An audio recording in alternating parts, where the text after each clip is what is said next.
Suatu hari, seorang ibu hamil datang ke klinik dengan keluhan nyeri perut dan keluar darah kehitaman.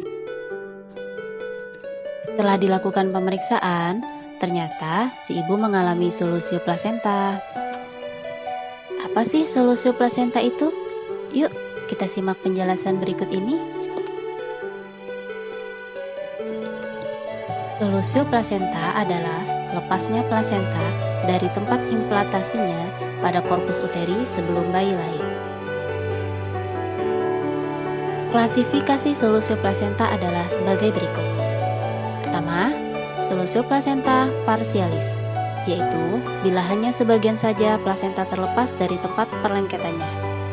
Yang kedua, solusio plasenta totalis atau yang disebut dengan kompleks, yaitu bila seluruh plasenta sudah terlepas dari tempat perlengketannya. Kemudian yang ketiga, prolapsus plasenta. Kadang-kadang plasenta ini turun ke bawah dan dapat teraba pada pemeriksaan dalam. Gambaran klinik penderita solusio plasenta bervariasi sesuai dengan berat ringannya atau luas permukaan maternal plasenta yang terlepas. Belum ada uji coba yang khas untuk menentukan diagnosisnya. Gejala dan tanda klinisnya adalah perdarahan provaginam, nyeri abdomen atau pinggang dan nyeri tekan uterus, gawat janin, kelainan kontraksi uterus, kelainan prematur idiopatik, dan kematian janin. Penyebab utama solusio plasenta masih belum diketahui dengan jelas, namun ada beberapa hal diduga faktor yang mempengaruhinya antara lain hipertensi esensial atau preeklamsi, tali pusat yang pendek karena pergerakan janin yang banyak atau bebas, trauma abdomen seperti terjatuh tertelungkup, tendangan anak yang sedang digendong, tekanan rahim yang membesar pada vena cava inferior, uterus yang sangat kecil, umur ibu kurang dari 20 tahun atau lebih dari 35 tahun, ketuban pecah sebelum waktunya, mioma uteri, defisiensi asam folat, merokok alkohol, dan perdarahan retroplasenta. Sementara itu, untuk komplikasi yang terjadi pada ibu dan janin adalah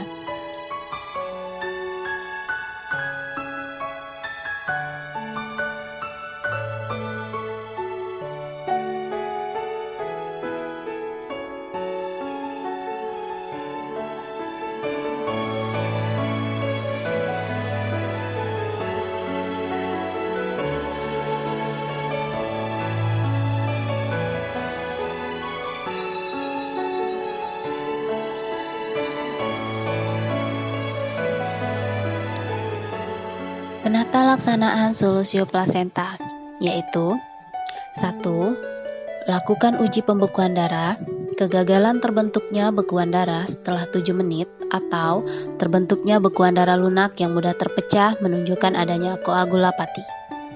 Yang kedua, transfusi darah segar.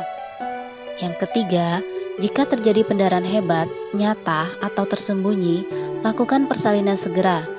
Jika pembukaan serviks lengkap, persalinan dilakukan dengan ekstraksi vakum. Jika pembukaan serviks belum lengkap, persalinan dilakukan dengan seksio sesaria.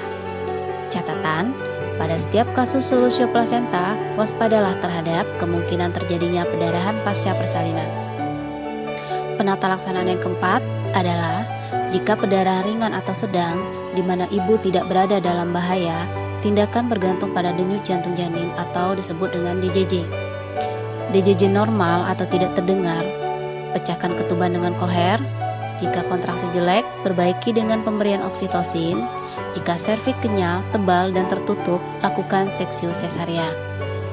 Namun, jika DJJ tidak normal, kurang dari 100 atau lebih dari 180 per menit, lakukan persalinan provaginam segera. Jika persalinan provaginam tidak memungkinkan, akhiri persalinan dengan seksio sesaria. Itulah tadi pembahasan mengenai solusio plasenta. Semoga pengetahuan ini bermanfaat ya, dan dapat membantu menekan angka kematian ibu dan janin di Indonesia. Jangan lupa like, komen, dan subscribe ya. Sampai jumpa.